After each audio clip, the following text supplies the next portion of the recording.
नमस्कार, स्वागत है आप सभी का जनसत्य न्यूज पर। मैं हूं आपके साथ अनु सिंह। खबरों की शुरुआत करेंगे राजस्थान से ही, जहां राजस्थान के सियासी संकट में फिलहाल मुख्यमंत्री अशोक गहलोत का पलड़ा भारी दिख रहा है। कांग्रेस विधायक दल की बैठक में विधायकों ने अशोक गहलोत को अपना नेता माना और उप मुख्यमंत्री सचिन पायलट के खिलाफ कार्रवाई करने की मांग की। इसके बाद राजस्थान मंत्रिमंडल से जहां सचिन पायलट और उनके 2 करीबी मंत्रियों को बर्खास्त कर दिया गया। सचिन पायलट को मंत्रिमंडल से बर्खास्त किए जाने के साथ ही कांग्रेस प्रदेश अध्यक्ष के पद से भी हटा दिया गया।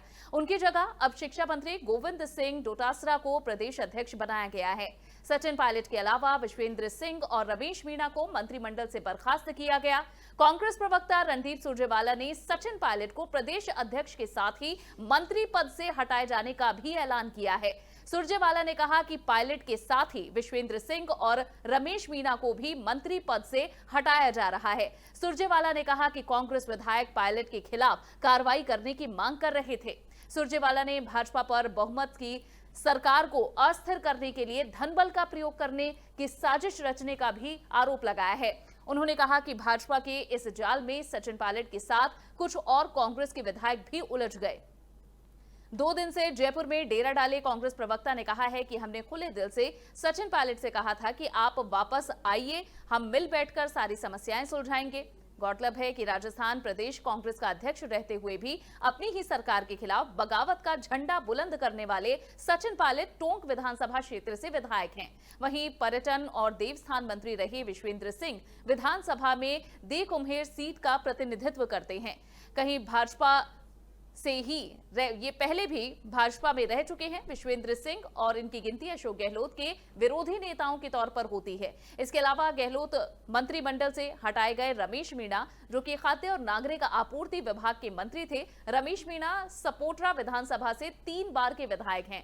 राजस्थान में चल रहे सत्ता संघर्ष के बीच 13 जुलाई को कांग्रेस महासचिव प्रियंका गांधी ने मोर्चा संभाला था।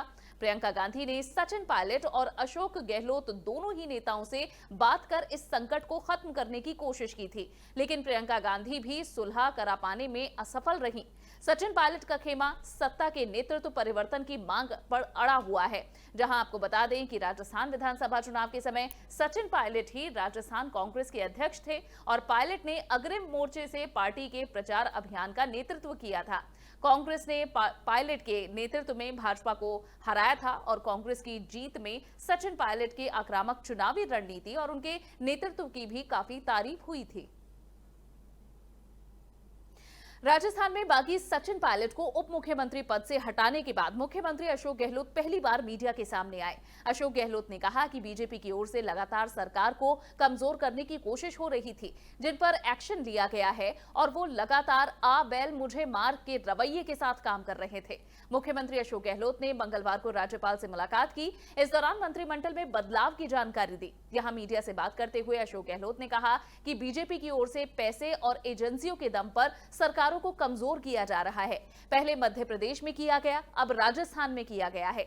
अशोक गहलोत ने कहा कि हम बीजेपी के मंसूबों को पूरा नहीं होने देंगे। सचिन पायलट को लेकर उन्होंने कहा कि पार्टी की ओर से काफी मौका दिया गया। आज की बैठक उनके लिए रखी गई, लेकिन कोई नहीं आया। कुछ नेता आना चाहते थे लेकिन नहीं आ पाए। अशोक गहलोत ने आरोप लगाया कि रिजॉर्ट से लेकर बगावत तक की सारी व्यवस्था बीजेपी की ओर से की जा रही है।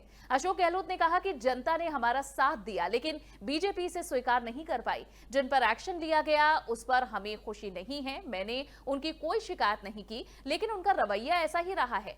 सीएम अशोक गहलोत ने कहा कि पिछले 3 महीने से लगातार बयानबाजी की जा रही थी। लोगों की भावनाओं को समझना चाहिए। सीएम ने कहा कि मैंने किसी विधायक के साथ भेदभाव नहीं किया। पार्टी तोड़ना गलत है।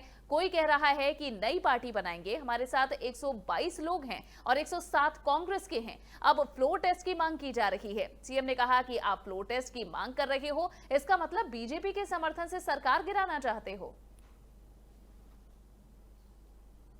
वहीं कांग्रेस महासचिव प्रियंका गांधी वाड्रा के सरकारी आवास पर केंद्रीय मंत्री हरदीप पुरी ने बड़ा खुलासा किया है। हरदीप पुरी ने मंगलवार को ट्वीट कर दावा किया कि उनसे एक सीनियर कांग्रेसी नेता ने प्रियंका गांधी वाड्रा का सरकारी आवास किसी कांग्रेसी सांसद को अलॉट करने की अपील की थी। इस पर प्रियंका ने जवाब भी दिया। दरअसल खबर आई थी कि प्रधानमंत्री नरेंद्र मोदी ने प्रियंका गांधी वाड्रा को लुटियन जोन स्थित सरकारी बंगले 35 लोधी स्टेट में और कुछ समय तक के रहने की इजाजत दे दी है। खबर में ये दावा किया गया कि प्रियंका ने सरकारी बंगले में और कुछ समय तक रहने की इजाजत मांगी थी। इस खबर पर कांग्रेस महासचिव और यूपी प्रभारी प्रियंका गांधी वाड्रा ने अपनी प्रतिक्रिया देते हुए कहा कि ये फेक न्यूज है। मैंने सरकार से कोई ऐसा अनुरोध नहीं किया। 1 जुलाई को मुझे सौंपे गए निष्कासन पत्र के अनुसार मैं 1 अगस्त तक 35 लोधी स्टेट सरकारी आवास को खाली कर दूंगी। प्रियंका गांधी वाड्रा के इस बयान को रीट्वीट करते हुए केंद्रीय मंत्री हरदीप पुरी ने कहा कि तथ्य अपने आप बोलते हैं। एक शक्तिशाली कांग्रेस नेता ने मुझे 4 जुलाई 2020 को दोपहर 12:05 पर अनुरोध किया कि 35 लोधी स्टेट को एक अन्य कांग्रेस सांसद को आवंटित किया जाए ताकि प्रियंका वाड्रा रह सके। चलो सब कुछ नहीं, सनसनीखेज है। हरदीप पुरी के इस ट्वीट का जवाब देते हुए प्रियंका गांधी वाड्रा ने अब कहा कि यदि किसी ने आपसे कहा है तो मैं उनकी चिंता के लिए उसे धन्यवाद कहती हूं, साथ ही आपके विचार के लिए भी धन्यवाद कहती हूं, लेकिन ये भी तथ्यों को नहीं बदलता कि मैंने ऐसा कोई अनुरोध नहीं किया और मैं ऐसा कोई अनुरोध नहीं कर रही हूं। मैं 1 अगस्त तक घर खाली कर दूंगी। प्रियंका के जवाब पर हरदीप पुरी ने कहा कि जिस नेता ने मुझे और अन्य लोगों से मीटिंग की वो कांग्रेस में शीर्ष पद पर है, वहीं राजनीतिक सलाहकार है और जो अपने परिवार की ओर से बोलते हैं और कार्य भी करते हैं। जब उन्होंने अनुरोध किया तो हमने सद्भाव में 2 महीने का विस्तार देने का फैसला किया। वहीं कांग्रेस प्रवक्ता रणदीप सुरजेवाला ने कहा है कि प्रियंका जी लोगों के लिए लड़ती हैं और हरदीप पुरी जी आपसे कोई एहसान नहीं चाहिए हमें, इसलिए अनुचित तरीके से डींग मारना बंद कीजिए। मुद्दा खत्म हो चुका है। सब जानते हैं कि आप कांग्रेस सांसद या भाजपा प्रवक्ता को 35 लोधी स्टेट आवंटित करेंगे। सनसनीखेज झूठ बंद कीजिए।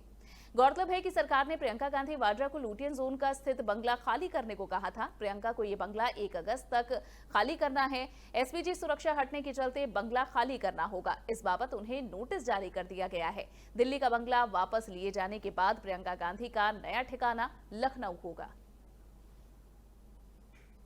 वहीं ईरान में भारत को बड़ा कूटनीतिक झटका लगा है, जहां चीन के साथ 400 अरब डील के अटकलों के बीच उसने भारत को चाबहार रेल परियोजना से हटा दिया है। भारत की सरकारी कंपनी इरकान इसे पूरा करने वाली थी और ईरान चीन के बीच होने जा रही 400 अरब डॉलर की महाडील से ठीक पहले ही भारत पर इसके दुष्प्रभाव दिखने लगे हैं।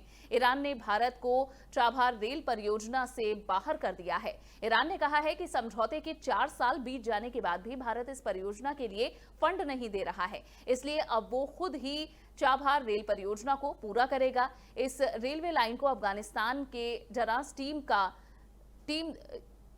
सीमा तक बढ़ाना जाना है और साथ ही द हिंदू की रिपोर्ट भी इस मामले में आई, जहां कहा गया कि इस पूरी परियोजना को मार्च 2020 तक पूरा किया जाना है। और अब बात करेंगे नेपाल के प्रधानमंत्री केपी शर्मा ओली की, जिन्होंने भगवान राम पर एक विवादित बयान दिया था। ओली ने अपने निवास पर आयोजित एक कार्यक्रम में यह बयान दिया था कि भारत ने नकली अयोध्या को खड़ा कर नेपाल की सांस्कृतिक फैक्ट्स का अतिक्रमण किया है और ओली ने यह भी दावा किया कि भगवान श्री राम की नगरी अयोध्या भारत के उत्तर प्रदेश में नहीं बल्कि नेपाल की वाल्मीकि आश्रम के पास है। ओली ने कहा कि हम लोग आज तक इस भ्रम में हैं कि सीता जी का विवाह भगवान श्री राम से हुआ तो भगवान राम भारतीय हैं। ओली के मुताबिक भगवान श्री राम भारतीय नहीं बल्कि नेपाल के हैं। और तो और ओली ने अपने बात को साबित करने के लिए बहुत ही बचकाना तर्क भी प्रस्तुत किया कि उस समय कोई टेलीफोन या मोबाइल नहीं था, ये जानना संभव नहीं था कि कहां से हैं। पहले की शादियां पास ही होती थी। और इसका जवाब देते हुए ओली पर भड़के वसीम रिजवी, उन्होंने कहा कि वायरस की चपेट में आ गए हैं नेपाली पीएम। वसीम रिजवी ने कहा कि अयोध्या भगवान श्री राम का जन्मस्थल है, पूरी दुनिया के लोग इस बात को जानते हैं। उन्होंने कहा कि भारत का नाम भगवान श्री राम के छोटे भाई भरत के नाम पर पड़ा है। ओली को जवाब देते हुए उन्होंने लिखा कि जब भगवान श्री राम लंका माता सीता को लेने और रावण का वध करने जा सकते हैं तो हजारों किलोमीटर दूर है माता सीता के विवाह कर नेपाल से लाना बहुत छोटी सी बात है। और इसी के साथ खबरों में इतना ही। ये वीडियो पसंद आया हो तो लाइक और शेयर करें, चैनल को सब्सक्राइब करना ना भूलें। नमस्कार।